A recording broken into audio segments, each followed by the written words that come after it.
A report is out that a threat assessment was performed at the high school months ahead of the shooting, and it was completely ignored.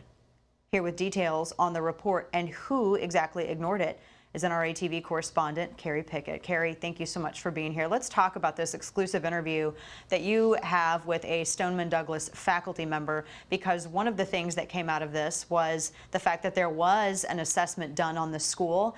And what happened with the assessment, Kerry? Well, Dana, what we have here is a Stoneman Douglas teacher who told NRATV that a threat assessment was done of the school back in December of 2017 by a former Secret Service agent whose own child went to the school previously, now has graduated. And so since the school already had a relationship with this particular parent, and this parent had expertise in, shall we say, threats and security, they ended up bringing this particular former Secret Service agent in to check out what the weaknesses were in the school and what could help out on the campus should any sort of emergencies like we saw back in February happen. So this Secret Service agent went into the school, sat in the parking lot of the school, and ended up walking in, stuck about 21 Post-it notes onto students, and each student represented someone who could be a casualty in the shooting, or rather in a shooting. So ultimately, after the assessment was done, this particular former Secret Service agent sat down with the safety committee, gave some suggestions, and those suggestions were ultimately not really followed up upon. So now we find ourselves in a situation where this particular teacher told NRATV that there's a lot of accountability that needs to be followed up on these school officials, and here's what this teacher said.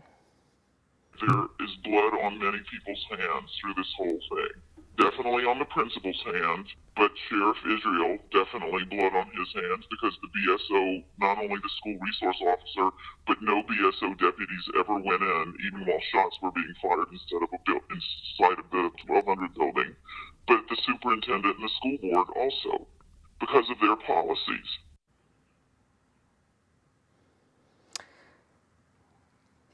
You know, wow, Dana, and keep in mind. Go ahead, Kerry. As you noticed, we had to talk to this teacher under the condition of anonymity. So as you noticed there, the audio was distorted. But in order to get this proper information out, that was a very important thing to do.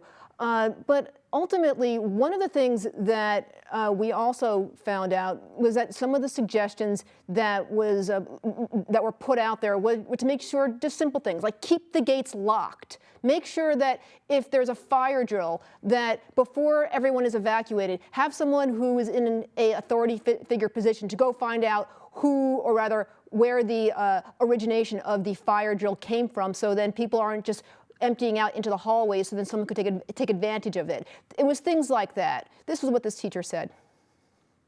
Number one thing he said is we needed to reinforce the various entrances to school. Make sure the gates are locked at all times, and that anyone trying to get onto campus should be checked in by someone. Don't just leave open gates.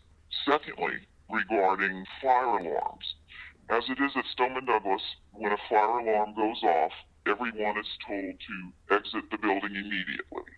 And the former Secret Service agent said, no, why go from a known, which is a secure classroom environment, to an unknown? When you're evacuating to a fire alarm, you're going into an unknown situation. So that is a recommendation that was made. And during this mass shooting at Stoneman Douglas, the fire alarm went off. Kids evacuated and staff immediately, and people were shot in the hall by the shooter. So if that one recommendation were implemented, lives would have been saved, and it wasn't.